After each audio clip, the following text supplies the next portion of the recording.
جمعہ کی فضیلت میں یہ بھی فضیلت ہے کہ جمعہ کے دن اگر کسی کی وفات ہوتی ہے تو اس کے لیے اللہ کے پاس ایک خاص وعدہ ہے. وہ کیا ہے؟ آئیے دیکھتے ہیں. اللہ کے رسول صلی اللہ علیہ وسلم فرماتے ہیں ما من مسلم یموت یوم الجمعۃ او لیلۃ الجمعۃ الا وقاہ اللہ تعالی فتنۃ القبر. امام احمد اور ترمذی نے اس کو روایت کیا ہے اور صحیح الجامع صغیر میں شیخ الالبانی نے اس کو حسن کہا ہے.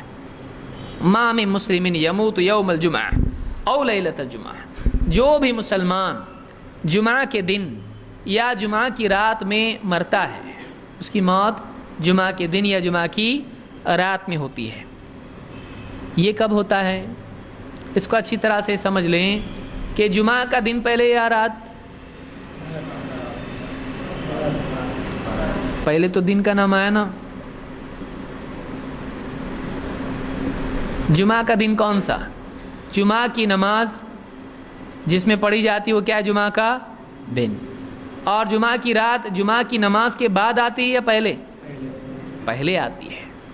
جمعہ کی رات پہلے، ورنہ آدمی بولے گا سوچے گا کہ جمعہ کا دن جمعہ کی نماز پڑھ لی اس کے بعد آنے والی رات جمعہ کی ہے. نہیں، وہ سنیچر کی رات ہے. کیوں؟ اس لیے کہ دن بدلتا ہے کب؟ مغرب کے بعد.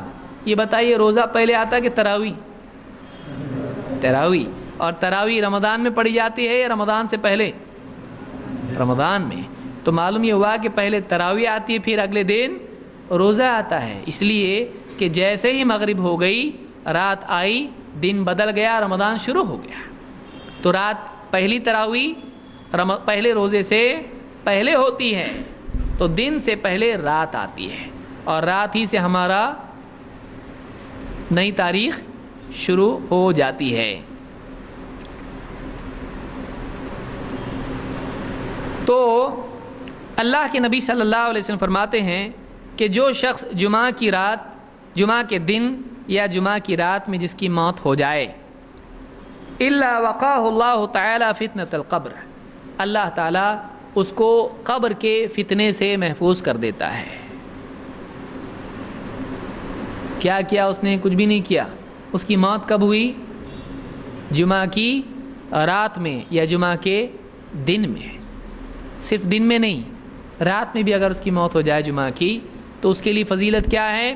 اللہ تعالیٰ اس کو قبر کے فتنے سے محفوظ رکھتا ہے. قبر میں کیا کیا ہے؟ قبر میں 3 چیزیں ہیں. نمبر 1، قبر کا دبوچنا ہر ایک کے ساتھ ہوتا ہے. وہ قبر جو ہے کیا کرتی ہے؟ دباتی ہے. 2، قبر میں سوالات ہوتے ہیں، منکر نکیر آتے ہیں اور سوال پوچھتے ہیں. 3، قبر میں عذاب ہوتا ہے. تو یہ 3 چیزیں قبر میں ہوتی ہیں. بعض علماء نے کہا کہ تینوں چیزیں مراد ہیں اس لیے کہ اس میں اطلاق ہے. فتنہ قبر کا جو بھی ہے اللہ اس سے محفوظ رکھتا ہے. بعض علماء نے کہا کہ اس سے مراد قبر کا عذاب ہے. بعض علماء نے کیا کہا؟ قبر کا عذاب ہے. جو بھی ہو تینوں بھی کیا معاملات ہیں؟ خطرے سے خالی نہیں ہے. لہٰذا آدمی اگر تینوں میں سے کسی ایک سے بچے یا تینوں سے بچ جائے تو بھی اس کے لیے غنیمت ہے. تو جو آدمی جمعہ کے دن یا جمعہ کی رات میں اس کی موت ہوتی ہے اس کو اللہ تعالیٰ قبر کے فتنے سے محفوظ رکھتا ہے. الا وقاہ اللہ تعالی، اللہ بچا لیتا ہے اس کو قبر کے فتنے سے. تو یہ مسند احمد اور ترمذی کی روایت ہے.